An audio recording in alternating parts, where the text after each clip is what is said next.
The Census of Housing will provide, for the first time, a complete record of housing in America, taken at the same time as the censuses of population and agriculture. This Census of Housing will record the conditions of the nation's homes, their characteristics and conveniences, and will record many other important facts for practical study and planning. The Census of Housing will include the homes of all the people enumerated on the population schedule, whether in a single-family house, an apartment, a residence above a store, or any other normal dwelling unit, whether in the city, in a village, or in the open country.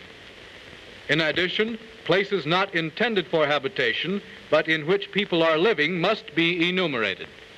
And this includes such unusual places as stables, fruit sheds, boxcars, houses that are falling down, temporary shacks, boats, trucks, and any other such place actually being used as a dwelling. Thus, the first principle in taking the housing census is, for every household enumerated on the population schedule, the home must be enumerated on the housing schedule. The second principle in taking the housing census is, the vacant dwelling schedule must be used for 1. Vacant dwelling units for sale or rent. 2. Vacant dwelling units held for occupancy of absent households. 3. Dwelling units occupied by non-resident households. What about the house next door? It's vacant, isn't it? Why, nobody's lived there since we've been here. It's been for rent. Since it is for rent, it is part of the housing market. Therefore, I have to enumerate the house on the vacant dwelling schedule. Here, let me run through these questions. Maybe you can give me the answers. Well, that's all the information I need from you. But can you tell me something about the house next door? No one's at home, but it looks as though somebody lived there. Are the people away? Oh, yes. The Scotts live there, but they're away on a trip. We'll be gone for 2 or 3 months. I see. Well, can you tell me something about the inside of it? No. But why do you have to include a vacant house like that? I have to enumerate the house on this vacant dwelling schedule because it is part of the nation's housing accommodations. I see. Well, ask the people who live just south of it. They can tell you everything you want to know. But I don't see how you can count us in the population here because we are only staying here for a few months. Our real home is in Chicago. In that case, I will enumerate you on this special non-resident schedule, and you will be counted as part of the population of Chicago. But in addition, I must check a few questions about this house on the vacant dwelling schedule. The third principle of the housing census is that no enumeration is required for certain special places in which people who have been enumerated on the population schedule are living. These special places include jails, hospitals, school dormitories, and other institutions. They also include hotels, missions, cheap one-night rooming houses, where the people will be enumerated in a special manner on the population schedule on April 8th. The fourth principle in taking the housing census is that no enumeration is required of vacant structures that are no longer usable as living quarters.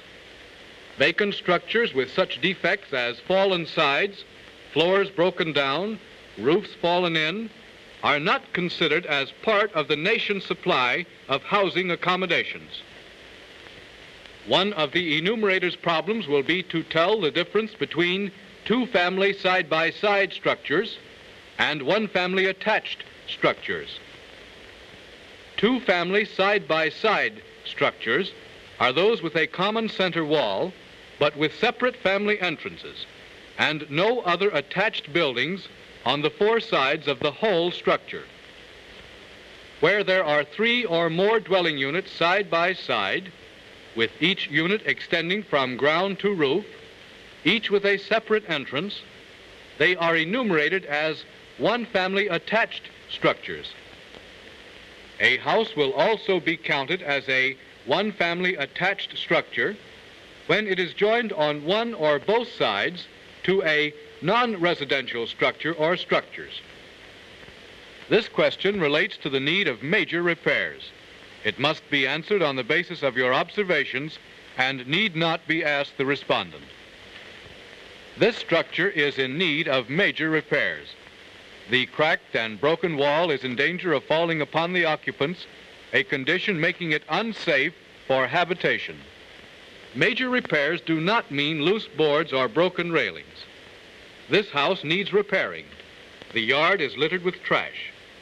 The house does not have adequate sewage and garbage facilities, but it is in a safe structural condition and cannot be classified as in need of major repairs.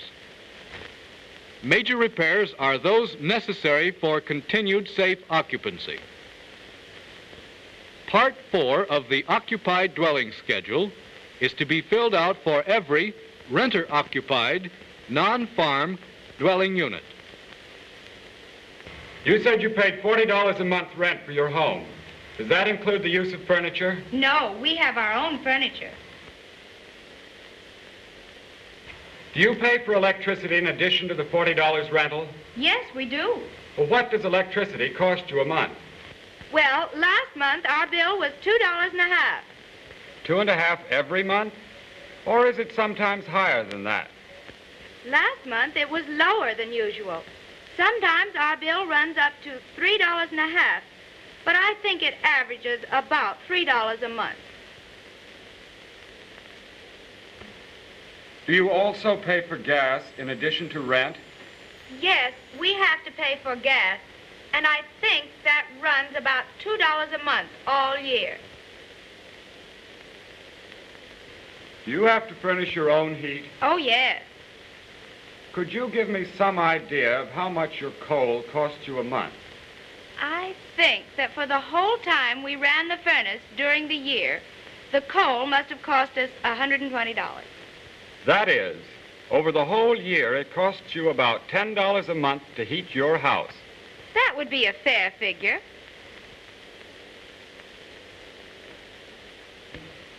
Do you pay for water in addition to rent? No, the water bills are paid by the landlord. The cost of water is included in the rent. Market value of property is a very important part of the housing census. This question applies only to owner-occupied, non-farm units. For owner-occupied structures, the market value must be recorded for the entire property, not just the value of the owner's personal unit. What do you estimate the value of this property to be? I've already given you the value of my dwelling. Yes, but that was only for the unit you occupy and was required on the population schedule. Now I would like to get the value of both units, the entire property, for the housing schedule. The property is assessed at $12,000. Could you get that for the property if you wanted to sell it now? Assessments in this city are not at full value. I believe I could get about $15,000. So you think $15,000 covers the value of both dwelling units? Yes, I think $15,000 would be about right for the entire property.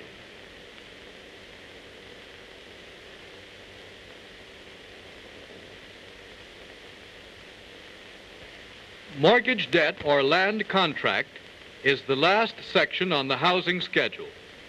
These questions must be asked tactfully.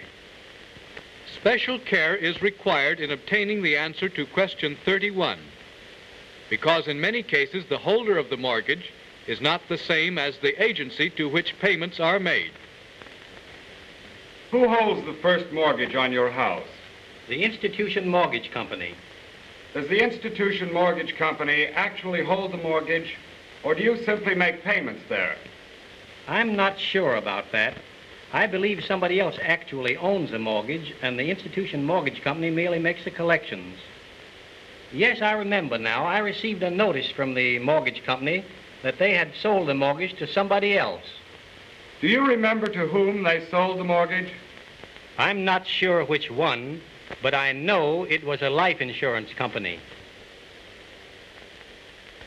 Section by section, the Census Army of Enumerators completes the housing schedules, recording essential facts about the nation's housing, facts that make possible for the first time an important social and economic inventory, the 1940 Census of Housing.